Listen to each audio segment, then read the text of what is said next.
তাকে আমি জিজ্ঞেস করেছিলাম, যদি আমায় মরতে দেখো তুমি কি করবে? উত্তরে সে জানিয়েছিল, তোমায় ভালোবাসবো। আমার কোলে তোমার মাথাটা রেখে চুলে হাত বুলিয়ে দেব।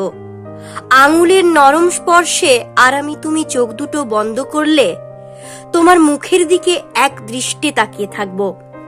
চুম্বনে তোমার কপালে আদর ঢালব। সেদিন তোমার যেখানে মন চাইবে আমায় নিয়ে যেও কল্পনায়। আমিও শুনে শুনে তোমার সেই কল্পনার দেশে যাওয়ার চেষ্টা করব। তারপর হঠাৎ তুমি স্বাধীন হতে চাইলে তোমায় জড়িয়ে ধরে বলবো, ভালোবাসি, তোমায় ভীষণ ভালোবাসি। মন খারাপ করলে কিংবা ক্লান্ত হয়ে পড়লে ছুটে এসো তোমার এই স্থায়ী আশ্রয়ে, দুদণ্ড জিরিয়ে নিয়ে।